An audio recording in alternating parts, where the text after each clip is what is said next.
Greetings and salutations, everyone. My name is Andrew Kirchhoff, and welcome to my YouTube channel. Today, I'm going to be talking about my Week 4 wide receiver rankings for the 2023 fantasy football season. Over the course of today's episode, I'm covering all topics related to the wide receiver position, beginning with matchups, talking about which defenses thus far this season on average have been allowing the most fantasy points to opposing wide receivers, so we can identify the most advantageous matchups going into the given week. After which, I'll talk about my top 36 wide receiver rankings, sharing with you guys my thought process and opinions, but of course, presenting statistics that justify the rankings as we approach week 4.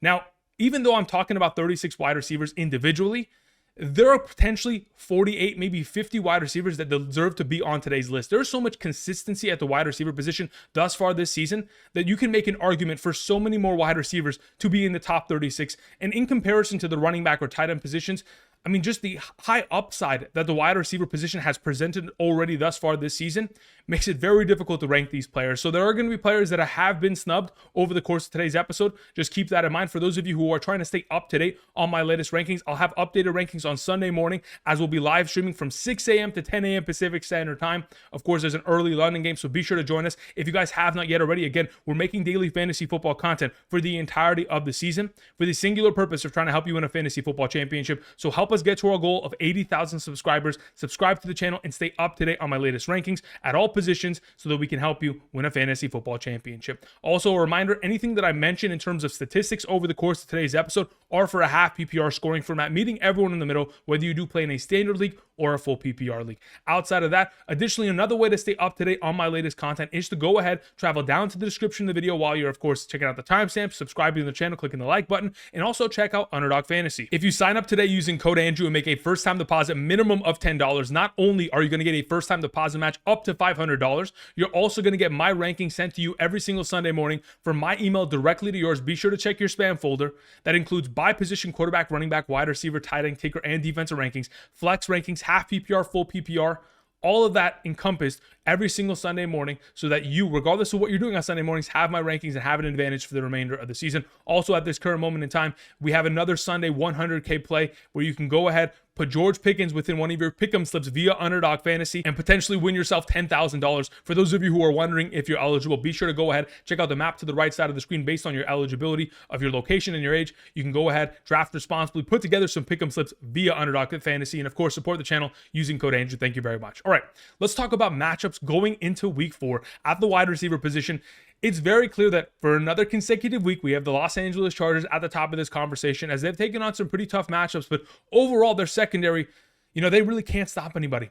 And going into this upcoming week, Jakobi Meyers and Davante Adams, as long as they have Jimmy Garoppolo out of the concussion protocol, seem to be in a fantastic position to succeed once again going into the given week. But overall, the Los Angeles Chargers, Seattle Seahawks, Minnesota Vikings, Tennessee Titans, and Pittsburgh Steelers, they have given up the most points to opposing wide receivers thus far this season on average. Of course, as we go down the list, the numbers begin to mellow out as we see like the San Francisco 49ers, despite the fact that they've given up a pretty large sum of overall yardage, they haven't given up any receiving touchdowns to opposing wide receivers. While on the other end of this conversation, we have the teams like the Chargers and of course the Seahawks, who have missed players in their secondaries due to injuries, due to suspensions, and because of that, they're obviously struggling mightily. We want to take advantage of these opportunities within a given week. Of course, the New York Giants wide receivers against the Seattle Seahawks, we can't really trust that, even though we would love to, because they're giving up so many points. But the Minnesota Vikings, they take on, of course, the Carolina Panthers, an Adam Thielen revenge game. Of course, it'll depend on who's playing quarterback, whether it is Andy Dalton or Bryce Young returning from injury. We'll keep an eye on that. But nonetheless,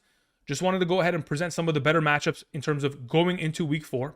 On the other end of the spectrum, when we look at 32, 31, 30, defenses that have allowed the fewest points to opposing wide receivers, the Cleveland Browns, Dallas Cowboys, Buffalo Bills, Carolina Panthers, Green Bay Packers. I mean, Green Bay Packers didn't even have Jair Alexander last week, and they were still able to play very well against a stacked receiving core of Chris Olave, Michael Thomas, and of course, Rashid Shaheed. Nonetheless, just wanted to go ahead and present these statistics. I'll refer back to them over the course of today's episode, but as we go ahead, let's get into our top 36 wide receiver rankings, beginning with our number 1, Justin Jefferson. Really isn't much of a surprise. Justin Jefferson is Mr. Consistency at the position. In 8 of the last 10 regular season games that Justin Jefferson has participated in the last 2 years, in which it wasn't a week 18 game, in which unfortunately, he only played 50% of the snaps because, again, they weren't expecting to win that game. When we're talking about the last 10 full games he's played, 8 of those games have consisted of 12 or more targets, 7 or more receptions, and 115 or more receiving yards. Via Underdog Fantasy right now, all of his plays are sitting at around,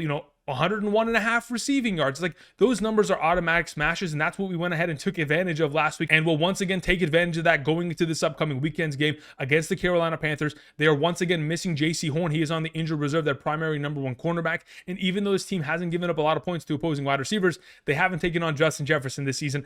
DK Metcalf last week on 6 receptions had 116 receiving yards and took advantage of the matchup. An 0-3 Minnesota Vikings team, I expect them to get a tally in the win column, obviously due to the efforts of Justin Jefferson. Number 2 is Tyreek Hill. Obviously, this team was coming off an unbelievable performance against the Denver Broncos defense, but now they have an opportunity going up against a division rival, the Buffalo Bills. This is going to be an exciting game because the last time we saw these two teams play, in which there was a healthy Tua Tagovailoa in the lineup, Week 15, Buffalo, in which we saw Tyreek Hill accumulate 9 receptions on 13 targets, 69 receiving yards, a receiving touchdown, and 17.4 fantasy points. And anytime we've seen Tua Tagovailoa play with Tyreek Hill, Tyreek has been unstoppable in terms of fantasy purposes. Throughout the last 13 games in which we have seen a healthy Tua with Tyreek Hill, Tyreek Hill's averaging 11.3 targets, 7.9 receptions, 117.2 receiving yards, 0.92 touchdowns per game, and 21.36 fantasy points per game and a half PPR scoring format, having scored 12 touchdowns in the last 13 games he has played with Tua Tagovailoa. I expect Tyreek Hill to have himself another big performance in a game which should be very exciting between these two monster offenses. Moving on to our number 3, we have Keenan Allen. The performances that he has put forth are unbelievable. For his age, for them to ask him to catch 18 balls in a singular weekend, and on top of it, this man threw a 49-yard touchdown pass to Mike Williams. Unbelievable production we've witnessed thus far this season from Keenan Allen. And unfortunately, there has been an injury to Mike Williams that has him out for the remainder of the season with an ACL injury, which only continues to ask Keenan Allen to do more for this team, as if he wasn't already doing too much with 18 receptions for 215 yards last week in a game in which they barely won against the Minnesota Vikings. Nonetheless, they take on the Las Vegas Raiders, an extremely advantageous matchup. Last season, 2022, in Week 13 against the Las Vegas Raiders defense, 6 catches for 88 on 14 targets, 1 touchdown, 17.8 fantasy points. We have seen Keenan Allen dominate against this defense. And last season, in the games in which he played without Mike Williams, obviously Mike Williams was dealing with injury last year, but in the games from weeks 11 through 13 without Mike Williams, 9.7 targets, 5.3 receptions, 77 receiving yards, 0.67 receiving touchdowns, and 13.7 fantasy points. I mean, if Eckler's going to be out once again, those numbers heighten even more. But at the capacity of targets and volume that Keenan Allen has already seen, he's going to blow all those numbers out of the water and continue to be a top-tier option in the S tier. Moving on to our number 4, we have Davante Adams. I mean, speaking of getting yourself a lot of opportunity, Davante Adams joined Keenan Allen this last week as they both had 20 total targets. With Jimmy Garoppolo under center, it is apparent thus far this season that Jimmy can absolutely support Davante Adams and his overall skill and the opportunities that he requires to be fantasy relevant at the capacity which we know he belongs at, which is in the S tier. Obviously, his efforts led him to 172 receiving yards, 2 receiving touchdowns, a monster 35-point fantasy game in a half PPR scoring format. And hopefully he'll be able to continue that as he's found a lot of success, most recently in 2022 against the Los Angeles Chargers secondary in the 2 games, Week 1 and Week 13 against that team. He had himself an accumulated total of 29 targets, 18 receptions, over 300 receiving yards, 3 touchdowns, and over 55 fantasy points. There has been a lot of potential statistics. I mean, the 2 games, 25.1, 33.7 fantasy points against the Los Angeles Chargers last year in a half PPR. We're hoping Jimmy Garoppolo can clear the concussion protocol, because if he doesn't, it'll be Brian Hoyer probably replacing him, which obviously decreases the overall upside of Davante Adams. Let's move on to Ja'Marr Chase on number 5. Ja'Marr Chase could very easily be argued to be in this top tier, especially against the Tennessee Titans. The Tennessee Titans are allowing 40.5 fantasy points per game. They are the 4th best matchup at the wide receiver position. But the only reason I specifically have Ja'Marr Chase in the A tier is because I don't know the complete status of Joe Burrow. I don't know if he's going to, potentially still be hobbled, if they're going to have to sit in shotgun for the entire game, as he can't take a snap from under center because, again, they're worried about him running, getting stepped on, and straining that calf once again. With all of these unknown variables, I currently have Ja'Marr Chase still as my number 5, an automatic play. Last week, set a career high in terms of total receptions in a singular game with 12 receptions. Just putting that into perspective, in a game in which Joe Burrow was not healthy, we still saw Ja'Marr Chase ball out. Additionally, He takes on the Tennessee Titans, like I mentioned. The last time he took on this defense, 2021-2022 playoffs, in which the Cincinnati Bengals were on their way to the Super Bowl. He had 5 catches for 109 against that defense. And of course, that defense has still been an absolute problem, as they haven't been able to stop opposing wide receivers for the last couple years, as they've become a passing funnel, considering how incredible they are at stopping the run comparatively.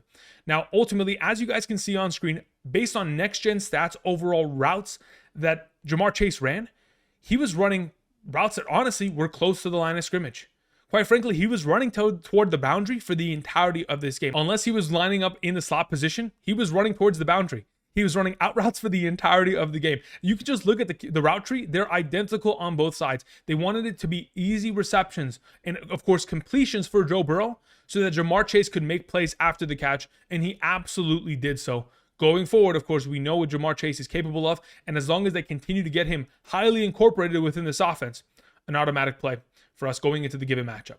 All right, number 6, we have Stefon Diggs. So here's the thing about Stefon Diggs. He takes on the Miami Dolphins. Again, this should be a very competitive matchup. Last season in the playoffs, in which he took on this secondary, of course, we saw him accumulate 9 total targets, 7 receptions, 114 receiving yards, 14.9 half PPR fantasy points. Luckily for Stefon Diggs, he's been on a little bit of a hot streak here. In 4 out of the last 6 games that he has played, he's been able to accumulate over 100 receiving yards. Of course, just this last week against the Washington Commanders, had himself 111 receiving yards on 8 total receptions, 12 total targets. And the fact of the matter is, even though Russell Wilson only had 38 passing attempts against the Miami Dolphins defense, in which they were getting blown out, we still saw Russell Wilson support 3 wide receivers to accumulate more than 70 receiving yards in that game. Whether it was Marvin Mims, Jerry Jeudy, or Courtland Sutton, there is a lot of potential for the secondary to get picked on and for Stefon Diggs to have himself another big week against the division rival. Number 7 is Amon-Ra St. Brown.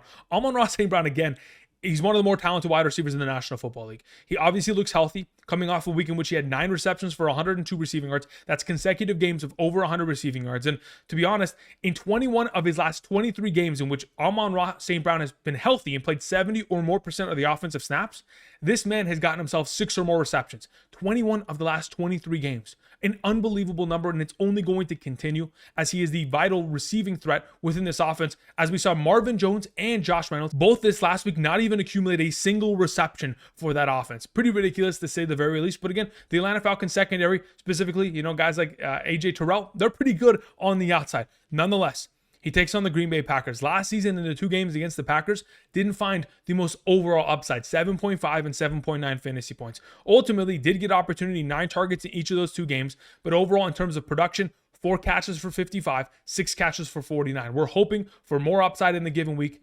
On Thursday night, tomorrow, Amon-Ra St. Brown, let's have yourself another performance, maybe 3 in a row with 100 receiving yards or more.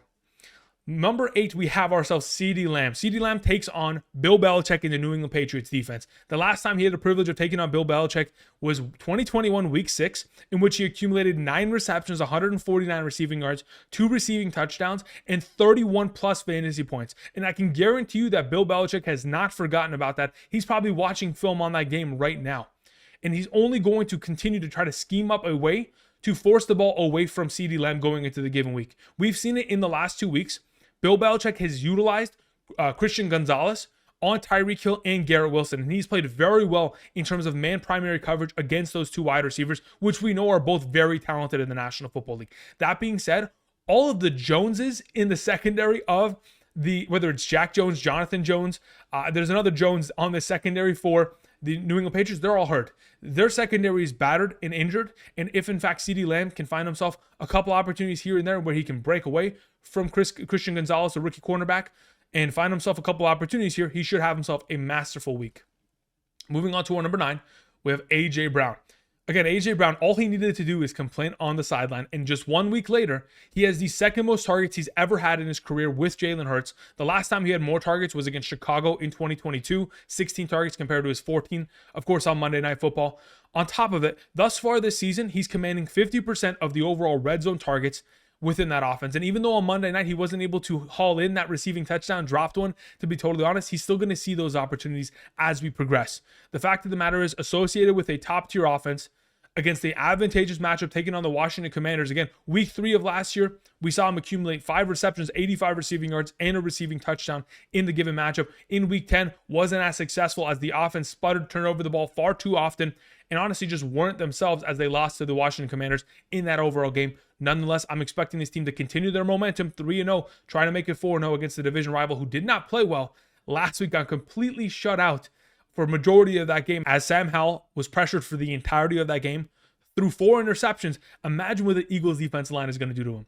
Moving on to our number 10, beginning the B tier, we have Chris Olave. He will now have Jameis Winston as the starting quarterback, as we're not anticipating Derek Carr to be active. He's dealing with an AC sprain in his shoulder, and it is his throwing shoulder, which obviously will keep him out for probably 2 to 3, maybe more time, depending on how the severity of that injury looks. Nonetheless, Chris Olave has dominated with Jameis Winston in the lineup. Specifically this last week, even though Chris Olave had 11 targets, 8 catches for 102. When I went and isolated the statistics that he was able to gather with Jameis Winston in the 1.5 quarters that they played together, he had himself 5 targets, 3 catches, and 46 receiving yards throughout the span of time. Again, overall, 5 targets on the 16 total attempts that Jameis Winston had makes it a 31.25% target share. And in comparison to Michael Thomas had a 44% target share in the 1.5 that they played together last week. But ultimately, we have seen going back to last year, weeks 1 through 3 of the 2022 season, where Chris Olave had a 28% target share within this offense and was averaging 10.7 targets, 7.3 receptions, 101 receiving yards per game, and 13.73 fantasy points per game with a guy like Jameis Winston in the lineup. I'm hoping that to continue against a defense that is great in terms of stopping the run and in the secondary has struggled this season. I expect Chris Olave to find himself a lot of success for another consecutive week. He is another one of these receivers that has over 30 targets and not a single receiving touchdown yet. He's eventually going to find the end zone. Hopefully this is the week. Number 11, we have Deebo Samuel. Deebo Samuel is tough to rank because there are so many threats within this offense. And despite the fact that he's played extremely well this season, specifically in the last 2 weeks, he's been able to accumulate over 100 all-purpose yards and at least 1 singular touchdown, whether it's rushing or receiving, which makes him that much more valuable for fantasy purposes. And taking on the Arizona Cardinals, it should be an advantageous matchup to say the very least. The fact of the matter is, this offense is predicated on yards after the catch and being able to set up these receivers on slant routes. And the reason why Deebo Samuel was able to score a touchdown last week was primarily because of the fact that the cornerbacks for the New York Giants were playing inside leverage on Deebo Samuel. With no safety help over the top, the man ran a corner route, easily scored a touchdown. If defenders are not going to be able to respect Deebo Samuel, especially when Brandon Aiyuk isn't on the other side of the field, imagine when Brandon Aiyuk returns. George Kittle has himself career games against the Arizona Cardinals. Specifically, George Kittle has scored 5 touchdowns in the last 3 games against the Arizona Cardinals defense. I'm expecting Deebo Samuel to have himself another big game. Hopefully, the return of Aiyuk isn't going to decrease his overall upside and opportunity, but I wouldn't be surprised if it in fact did so. But I'm hoping he can find the end zone once again.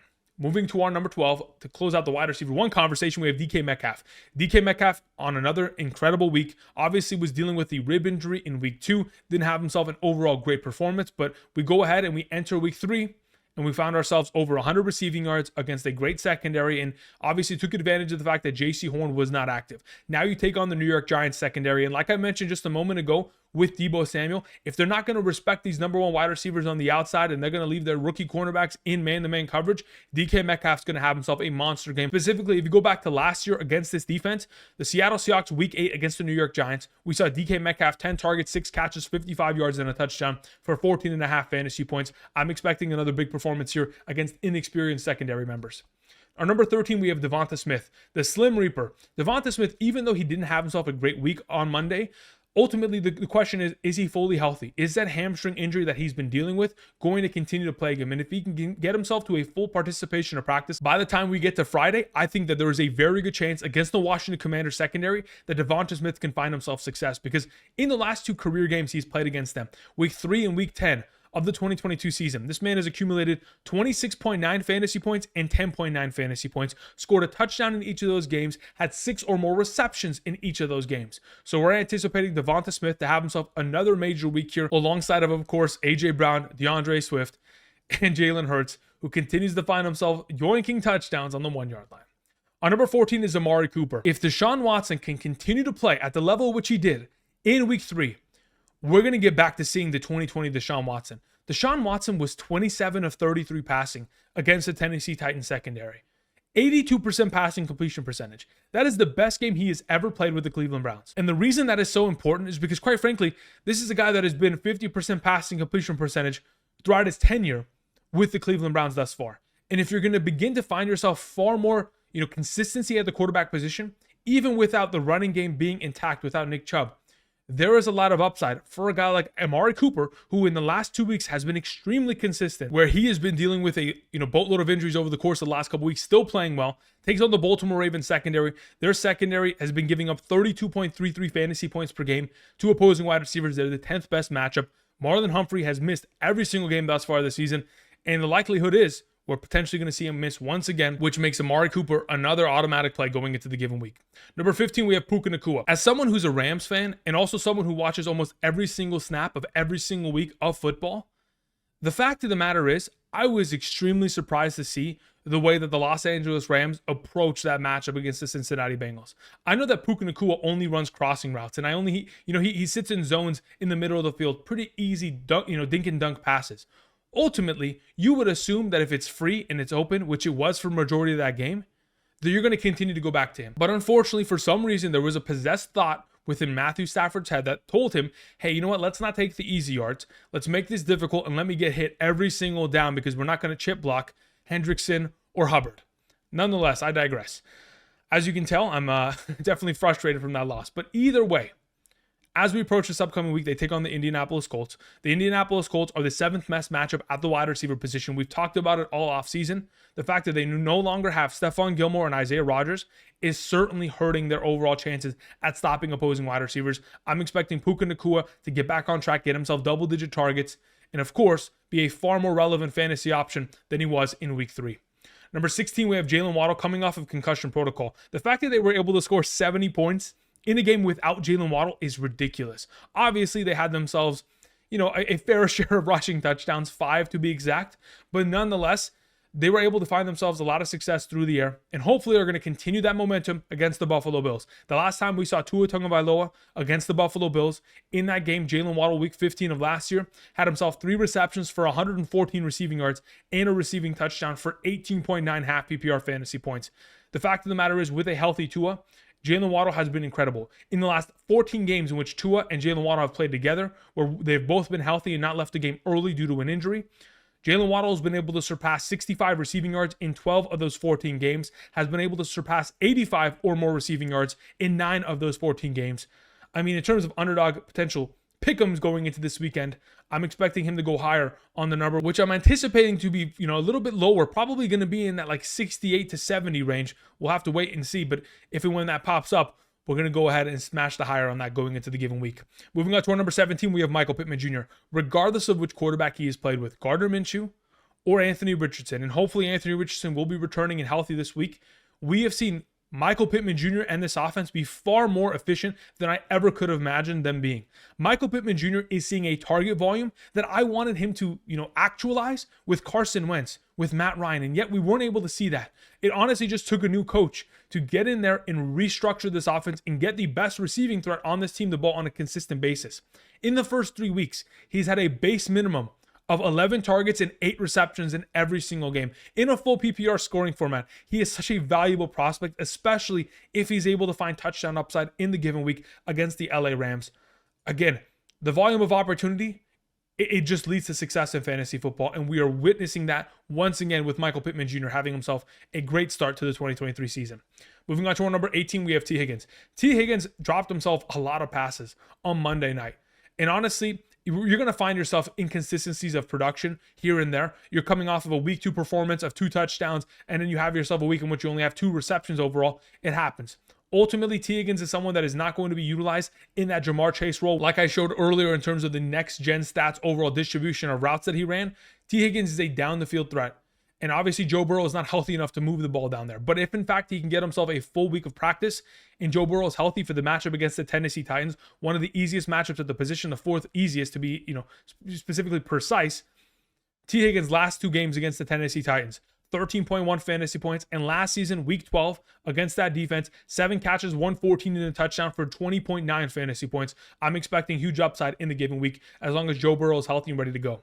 All right, before we go ahead and continue on to the second half of the wide receiver conversation, let me remind you guys, if you guys haven't checked out the 1.01 brand, the official merchandise line of the Andrew Kirchhoff YouTube channel, you can go ahead, travel down to the description. You can head on over to andrewkirchhoffshop.com and find stylish, high quality, and comfortable clothing for your most stressful of upcoming fantasy football Sundays.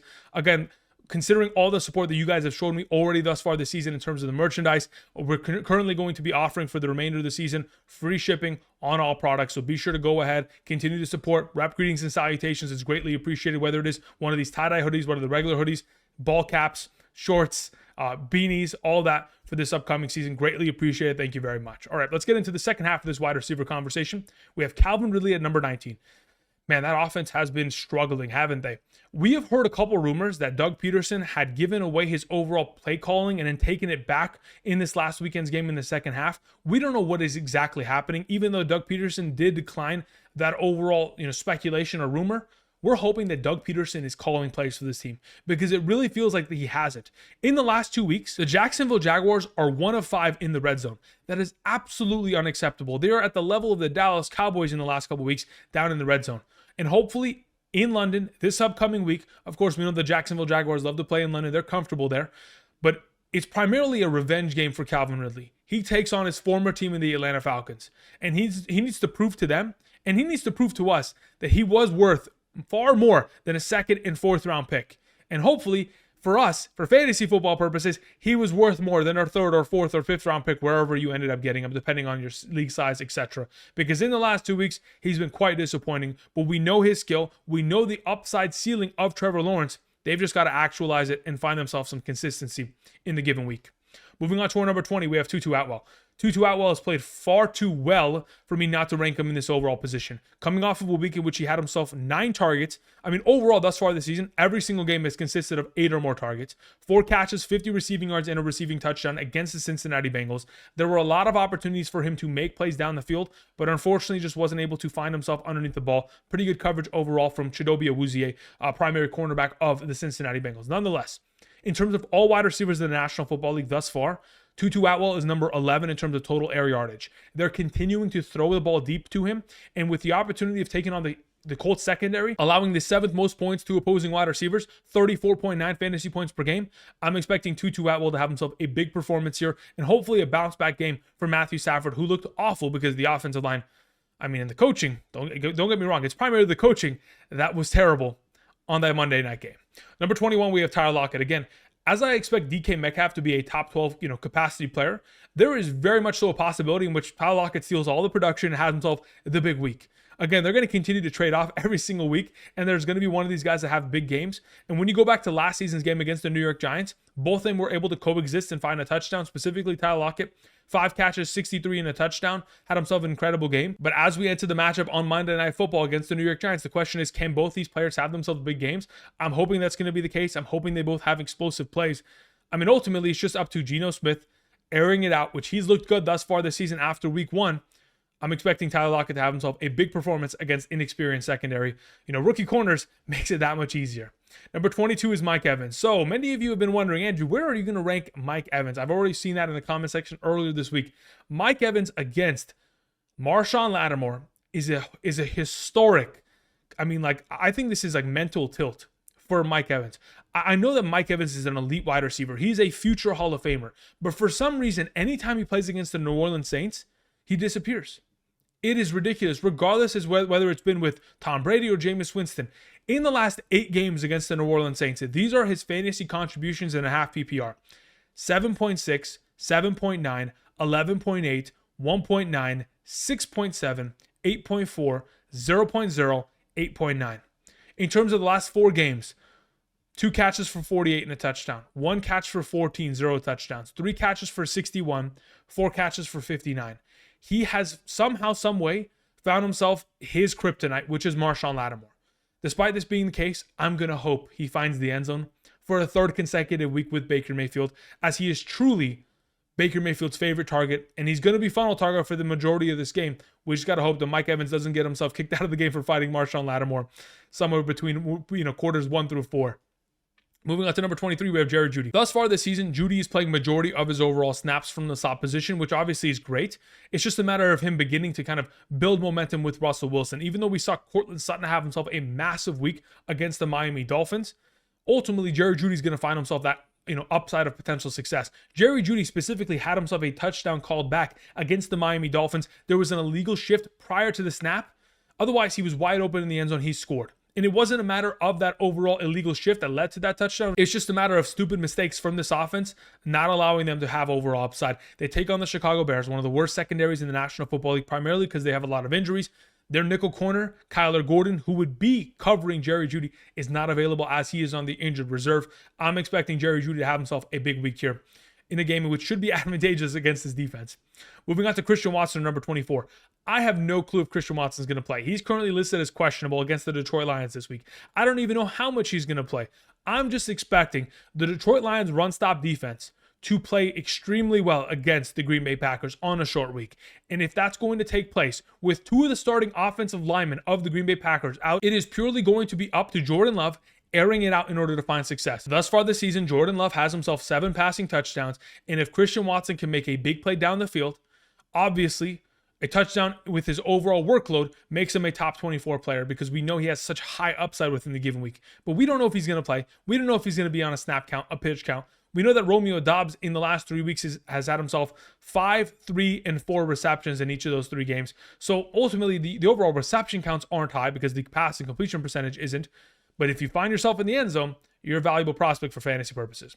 Moving on to Christian Kirk at number 25. The report that I read earlier today prior to the video was that Zay Jones is not trending towards playing once again this week. Obviously, they're going to have to go to London. He may not even travel with the team. So if that's going to be the case, then Christian Kirk is in a position, of course, where he's going to see himself another high volume of workload. Again, coming off of another week of double-digit fantasy points, scored himself a touchdown.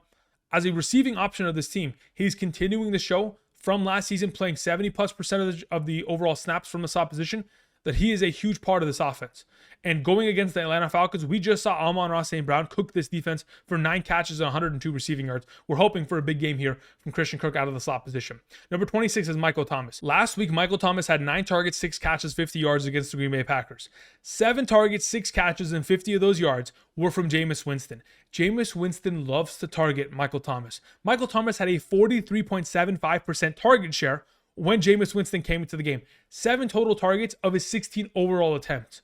Going into this upcoming week, we're going to expect to see a lot of passing, considering the running game will be shut down primarily because of the efforts of the Tampa Bay Buccaneers run-stop defense. But if you go back to 2022, weeks 1 through 3, when Jameis Winston was the starting quarterback of this team and Michael Thomas was still healthy, Michael Thomas was getting himself a 19% target share. Again, not a crazy number, but ultimately still averaging 7.3 targets, 5.3 receptions, 57 receiving yards, a singular receiving touchdown per game, and over 14 fantasy points per game, 14.37 to be exact. I'm hoping for an upside week here for Michael Thomas. Numbers 27, we have Adam Thielen. I am hoping, please, Andy Dalton start for another consecutive week, because this is a game in which Adam Thielen takes on his former team, the Minnesota Vikings. He played in Minnesota for 9 years. Just putting that in perspective, that's a very long time. He holds a lot of records with that organization that will soon be broken by Justin Jefferson, but nonetheless, Adam Thielen is coming off a masterful week. 14 targets, 11 receptions, 145 receiving yards, and a touchdown. 26 half PPR points, all because Andy Dalton threw the ball 58 total times. If we're going to be in a conversation against the Minnesota Vikings, which is the 3rd easiest matchup at the wide receiver position, allowing nearly 43 fantasy points per game to opposing wide receivers, hopefully Andy Dalton's available. If not, and Bryce Young's going to be there, let's hope that Bryce Young throws the ball more than 30 times in the given week. And just let this rookie quarterback not be scared of throwing the ball and just dish the rock to Adam Thielen as much as you possibly can. Moving on, we have number 28, Terry McLaurin. Terry McLaurin has found himself a lot of success in the matchup against the Philadelphia Eagles. Last season, Week 3, 6 catches, 102 on 9 targets, 13.2 fantasy points. Week 10, 11 targets, 8 catches, 128, and 16.8 fantasy points. The fact of the matter is Terry McLaurin has Darius Slay's number to an extent. Even James Bradbury, you go back to the days where James Bradbury was playing on the New York Giants, Terry McLaurin would cook him all the time. So there is a potential here where if Sam Howell plays just moderately well, or at least doesn't turn over the ball 4 times and isn't a complete, train wreck of a overall performance, Terry McLaurin should very easily be a wide receiver 3 with upside within the given week. Moving on to number 29, Brandon Aiyuk. I am not 100% sure if he is healthy. He is obviously still dealing with that shoulder injury. He is still questionable. Still saw a limited practice earlier today on Wednesday. So if we're going to be in a situation where Brandon Aiyuk isn't 100% back, 100% healthy, doesn't get a full participation in practice by Friday, or perhaps even misses the given week, we'll have to keep that monitored. He does take on the Arizona Cardinals last season. I think it was week 11 against the Arizona Cardinals, had himself a 2 receiving touchdown game. We're hoping for another one of those big performances. It's just a matter of, is he healthy and active for the game? Moving on to our number 30, Jakobi Meyers. Speaking of being healthy and active for the game, we are praying that Jimmy Garoppolo can clear concussion protocol. In terms of averages already thus far this season, concussion protocol will typically have you miss at least one game. And if that's going to be the case, no Jimmy Garoppolo will certainly jeopardize the overall upside of Jakobi Meyers, because in the last 2 games with Jakobi Meyers, Jimmy Garoppolo has targeted him 10 or more times in both games. I mean, just this last week, 12 targets, 7 catches, 85 yards. In week 1's game against the Denver Broncos, he had himself 10 targets and 2 receiving touchdowns. An incredible performance, to say the very least. We're hoping, by all means, please, Jimmy Garoppolo, be healthy, clear the concussion protocol, because it is the easiest matchup at the wide receiver position, taking on the Los Angeles Chargers secondary. And if Brian Hoyer is going to be the starting quarterback, I'm not as confident within the overall play. Moving on to our number 31, we have Zay Flowers. Bateman, Odell Beckham Jr., Justice Hill, they're all injured. If, in fact, we're going to see ourselves in a situation where Zay Flowers is the only healthy wide receiver out there on the field, maybe Nelson Aguilar on the other side, Mark Andrews within the inline, but ultimately, if it's Zay Flowers versus the world, I mean, there's been 2 contests already thus far this season where he's had 10 or more targets. And if he's going to continue to see and command a high level of overall volume of opportunity, by all means, it should end up leading to success. Even though the Cleveland Browns are only allowing 15.7 fantasy points per game to opposing wide receivers, the toughest matchup within the given week, I truly do believe Zay Flowers is going to be implemented and be viable enough in his overall opportunities to make him a solid overall wide receiver play within a given week. Moving on to number 32, another one of these rookie wide receivers, we have Tank Dell. I mean, again, the argument can be made that it could be Tank Dell, it could be Nico Collins in this conversation, but Tank Dell, at his size, his stature, the fact that he's not playing in the slot as much as we anticipated him doing so, he's playing out wide. He's outsnapped Nico Collins in each of the last 2 weeks. He seems to be the favorite target now that we're approaching, the last 2 weeks of CJ Stroud. We take on the Pittsburgh Steelers. If the Pittsburgh Steelers are going to utilize Joey Porter Jr. or someone like Patrick Peterson on the likes of Robert Woods and Nico Collins, it'll only allow Tank Dell to get himself a far more advantageous matchup within the given week and find himself another big game here. Again, multiple weeks of scoring a touchdown, making big plays down the field. When you're able to accumulate that level of overall opportunity of targets, it'll continue to lead to success, especially for a team that won't be able to run the ball. They have had 4 of their starting 5 starting offensive linemen missing in each of the last 2 weeks. This is going to be a pass-heavy game against the Pittsburgh Steelers secondary. Moving on to our number 33, we have Joshua Palmer. If in fact you ended up picking up Joshua Palmer, I think he is an automatic play within the given week, taking on the Las Vegas Raiders. Besides the Las Vegas Raiders matchup being advantageous going into the given week, we've talked about this in the past. In the last 3 games in which Mike Williams was not present in the lineup, weeks 11 through 13 of the 2022 regular season, we saw Joshua Palmer averaging 9.3 targets, 6.7 receptions, 74 receiving yards, and 0.67 receiving touchdowns per game, all for 14.73 fantasy points per game and a half PPR. If Austin Eckler is even not going to be available, that increases the potential touchdown upside for the receiving options of this offense and ultimately makes it that much easier to start someone like Joshua Palmer. Moving on to our number 34, we have George Pickens. At this current moment in time, via Underdog Fantasy, they have the 100K play for George Pickens and his overall receiving yard total. Again, you can go ahead and enter that. Potentially win yourself $10,000 this week. 10 random winners will win that, and you can figure out who the winners are via the website. But ultimately, it's just a question of taking on the Houston Texans in a matchup in which, yes, we're expecting that there is an advantageous opportunity to run the ball. Even though that's the case, the fact of the matter is the Pittsburgh Steelers don't run the ball very effectively thus far this season and probably aren't going to do so once again. George Pickens probably will find himself a pretty solid volume of overall opportunity. The yardage is going to be there. If he can score a touchdown, he'll be better than the number 34 spot. We move on to number 35, Courtland Sutton. Courtland Sutton had himself 11 total targets. Very seldom do you ever see Courtland Sutton have that kind of volume of targets within a given week. And with that overall momentum going into the Chicago Bears matchup, I mean, let's just put this into perspective. Russell Wilson only had 38 passing attempts last week, 11 of those targets going in the direction of Courtland Sutton. 2 of those total red zone targets going in his direction, only 1 of them leading to a receiving touchdown. If it wasn't for the fact that Russell Wilson had a little bit less of a accurate pass, Courtland Sutton would have had 2 touchdowns, over 20 fantasy points in the given week. And even though he fumbled twice, still is a very relevant option within that offense in a game in which they should be dominating against that terrible defense. The final player I wanted to mention at the wide receiver position, and there are many that I'd love to mention, but we don't have the time to do so today, is DJ Moore. DJ Moore on the opposite side of this matchup will probably line up against Patrick Surtain II. DJ Moore has not been relevant in fantasy. Even though he's had himself consecutive weeks of over 10 fantasy points and a half PPR, he has only been targeted 17% of the overall target share, 15 targets on the 88 overall passing attempts. This offense for the Bears is regressing in season. They've gone from 37 to 29 to 22 passing attempts from Justin Fields. I do not understand what is happening. And quite frankly, I might even get to a position where I'm sitting DJ Moore this week, even though it could be an advantageous matchup against the Denver Broncos defense. Now, there are players that I did not name today. Garrett Wilson, Nico Collins, Gabe Davis, Romeo Doubs, Marquise Hollywood-Brown. And I would have loved to have ranked them. I truly would have. But there's so many great players going into the given week. Let me know down in the comment section who needs to be ranked, who shouldn't be ranked, all of that kind of jazz. Of course, ask me questions down in the comment section. I'll try to get to those. But if I'm not able to, again, another way to go ahead and find my rankings for the remainder of the season is via Patreon. Link down in the description. You can ask me unlimited questions there. You can get my rankings every single Thursday and Sunday. All rankings, all of that available. Or you can go ahead, head on over to Underdog Fantasy, sign up using code Andrew today, make a first-time deposit minimum of $10. When you sign up, make that first-time deposit with a new account ready to go. You'll get my rankings sent to you every single Sunday morning, all primary positions, half PPR, full PPR, and top 120 flex, so that you are ready to go for the remainder of the season and you have an advantage upon your league mates. Again, all of that in order to help you guys win a fantasy football championship. So take advantage of the opportunity on hand. Help me help you. If you have not yet already, click that subscribe button, click the like button down below. And until tomorrow, we'll be talking about tight end and quarterback rankings prior to the exciting Thursday night game. I'll see you guys. Peace.